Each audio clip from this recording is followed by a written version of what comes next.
very different kind of this is a different color of grace that we're getting. This is a certain placidity, like it's very placid, it's very delightful, whereas Flannery recognizes likewise still grace, but that the grace she's representing is the grace of the sword that Jesus promised he would bring.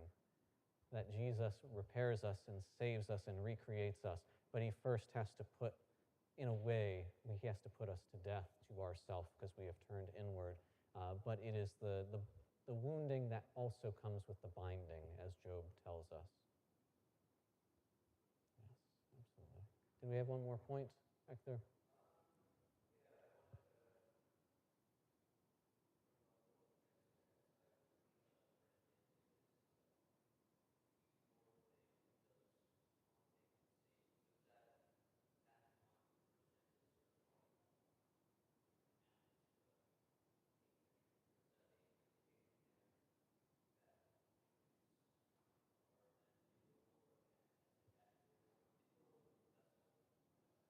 Mm-hmm.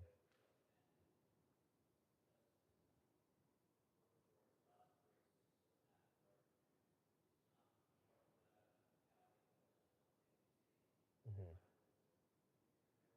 Yeah. Good. All right. Well, thank you so much. I want to leave you off with just kind of this notion of the recreated image.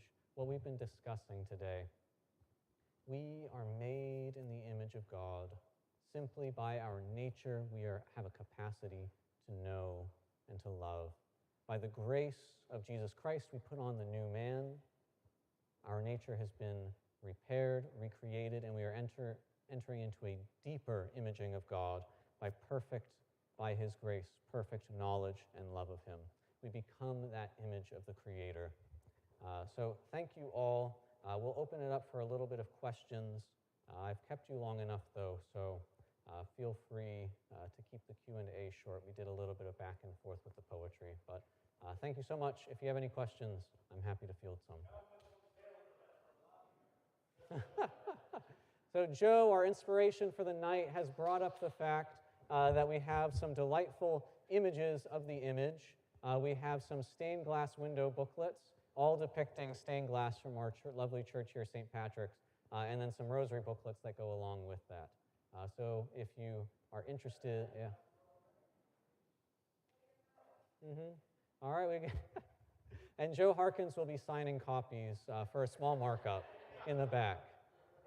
Yeah. All right, any questions or thoughts or concerns? Laura, Irene.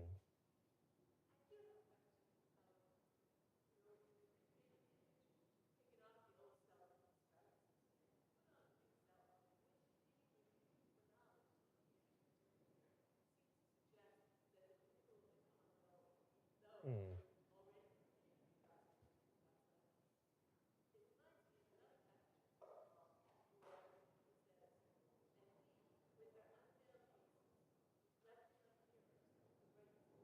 Mm.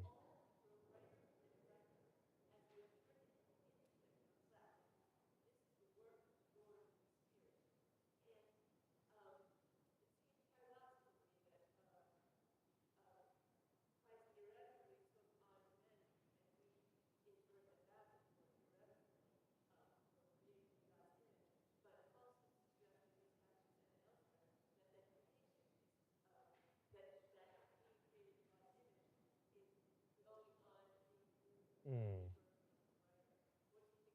Mm-hmm. Absolutely. Well, so question being, what does it mean when St. Paul says we're constantly growing in reflection of Jesus Christ? Why is it that creation continues to move into a deeper relationship with God? So my thoughts first and foremost is I agree. I agree with St. Paul. This is divine revelation. But let's unpack that a little bit. So something we didn't really get into too much is the notion of likeness in relation to image. So image is the fact that it is in some way very deeply reflecting an aspect of the Creator. It's in the image in a deeper way than a fire is to smoke, but likeness can describe the degree to which it is an image of the Creator. And so while we are made in the image of God, we can increase in that likeness, especially because that knowledge is ordered towards goodness, or the knowledge is ordered towards the truth itself, and the love is ordered towards the goodness itself, and that is infinite, and we are finite, meaning we can always be moving more and more into the depths of that knowledge and love, and that is by grace. We are not able to do that on our own, and so creation, though it happened in a historic moment, continues to unfold. God continues to undergird all of reality, drawing it back to himself. Likewise, the new creation is continuing to unfold. It began with the sacrifice of Jesus Christ, but it continues unto this day as he draws us more and more to ourselves. We see now as in a mirror, as in an image darkly, but of course, in heaven, our relationship, our knowledge and love of God will be transformed to be made anew. And so it's constantly unfolding more and more deeply.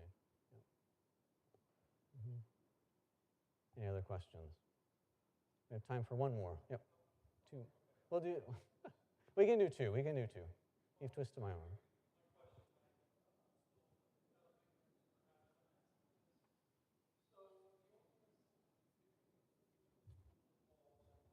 Mm.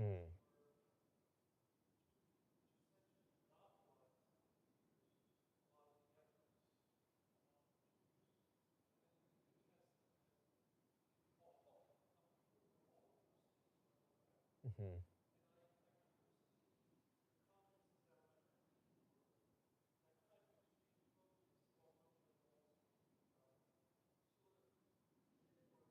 Mm.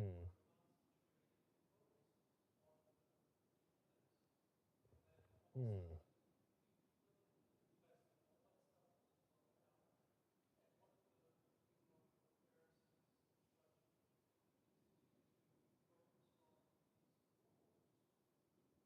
Mm-hmm. Mm.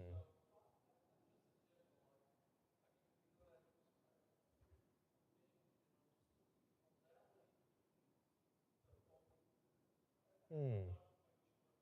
Yeah.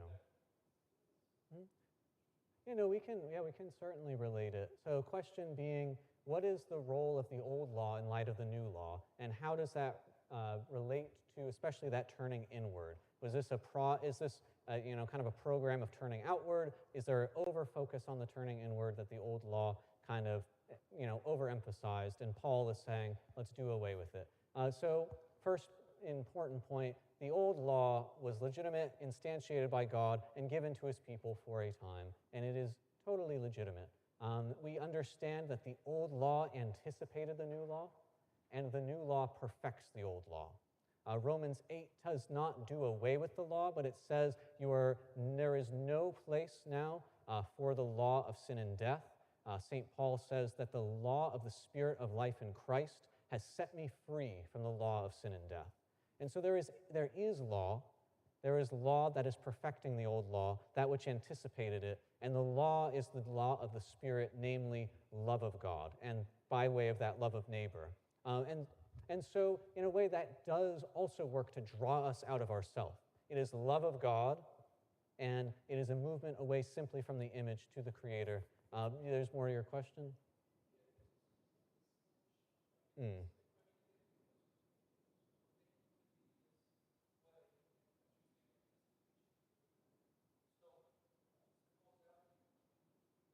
Mm-hmm.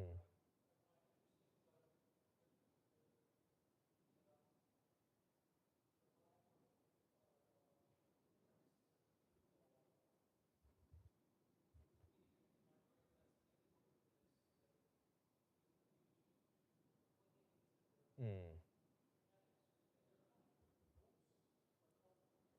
Mm-hmm. Mm-hmm. Yeah, no, you can see, I think, maybe in light of Christ understanding his treatment of the Pharisees, in light of the new law, to cling to the old one is the law of sin and death. That which has been drawing us out of ourselves now must give way to the new law of the Spirit. And so in that way, he says, you are focused on the externals, but what about the law of your heart? I desire mercy, not sacrifice. I desire a rightly ordered love of me, not a simple action towards me, outward action towards me. And so the law has given way to the newness of life in Jesus Christ. Yeah, so absolutely. Jack, you want to finish us off? Mm-hmm.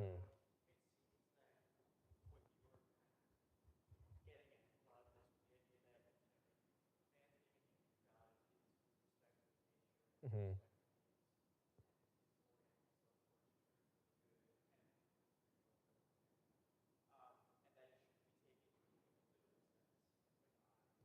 Right.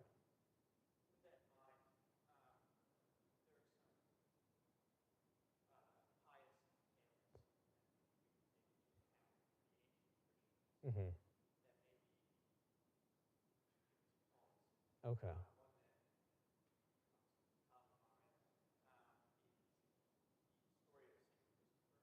Mm-hmm.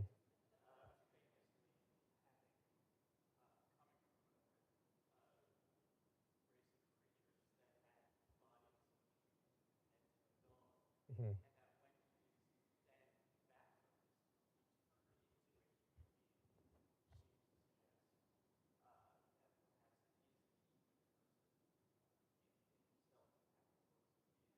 Mm-hmm. Yeah. So this is a really good question, very interesting question. So just to kind of recap it and explore it a little bit, what Jack has pointed out is this theme of what we call traditionally cynocephaly, which literally in Greek means dog-headedness. So there is a tradition in some early Christian pious legends that there is a race of dog people, and that race of dog people is descendant from Adam. And how are we to understand this, especially the head being, of course, traditionally identified with the rational faculties, and the rational nature being what makes man to be in the image of God.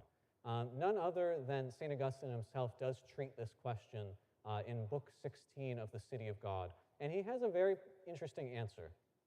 So, first and foremost, we understand that to be man, which is a mortal, rational animal. So man as living, as bodily, is mortal. He will die. Body can't separate from soul. Any rational. And so anything that is rational and mortal and an animal is a human in that sense.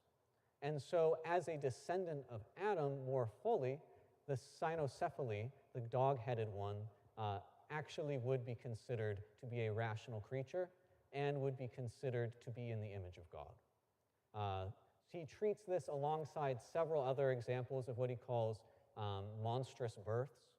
So different things that are descendant from the original parents, but especially through the deluge, the wiping clean of the world through Noah, these types of things were scattered. And so what he recognizes is that if something is descendant from the first parents, he is rational, then we can understand him to be human and therefore in the image and likeness of God.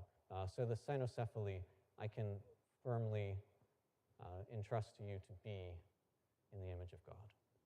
Well, I don't think we're going to get any better than cynocephaly this evening. Thank you, Jack. And thank you especially to Brother Augustine for presenting to us this evening. Thank you.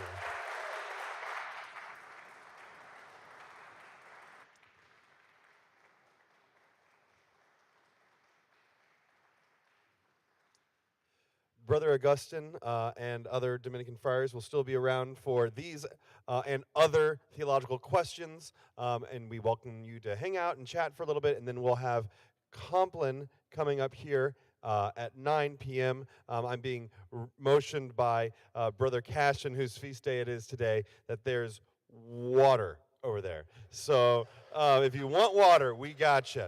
Thanks so much. Have a great night.